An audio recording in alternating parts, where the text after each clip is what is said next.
Burmans na naman, naamoy nyo na ba ang simoy ng Pasko mga kaugnay? Hindi lingid sa atin na ang mga Pilipino ang may pinakamahabang pagdiriwang ng Pasko. Nagsimula kasi ito sa pagsapit na itinatawag nating Burman, mula unang araw ng Setyembre hanggang huling araw ng Disyembre. Marami ang kinagigiliwang bagay tuwing Burmans. May naisip ka na ba? Una, sweater weather. Ang mga buwang ito ay ang hudyat ng pagsisimula ng mas malamig na panahon, kaya oras para ilabas ang mga sweater. Kasama din sa season na ito ang mga paborito nating pagkain gaya ng bibingka at puto bumbong.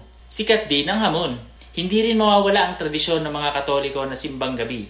Gayon din ang pagpapalitan ng mga regalo, pagbisita sa mga kaibigan at kapamilya, Christmas tree at mga palamuti sa bawat tahanan at pagdalo sa kaliwat kanang Christmas party. Sa panahong ito, karamihan sa mga tao ay may kaunting dagdag na gastusin sa mga insentibo at regalo. Ang lahat ng mga mall, tiyangge at iba't ibang klase ng pamilihan ay puno ng mga tao upang mahanap ang perpektong regalo sa kanilang mga mahal sa buhay. Ang mga buwan din daw ng Ber ay mainam para sa pagsisimula ng bagong negosyo, malaki man o maliit. Sa Burmans, ang mga Christmas carol ang nangingibabaw sa mga radyo at telebisyon. Tuloy-tuloy din ang pagtugtog ng mga Christmas carol at musika sa iba't ibang lugar at mall.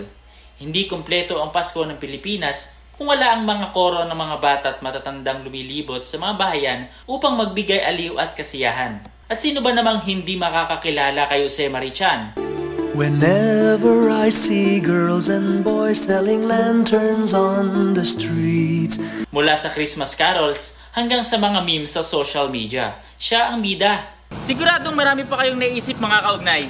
Share nyo naman sa amin at i-comment sa ating Kaugnay Virtual TV. Yan ang ating tuklas kalaman sa araw na ito.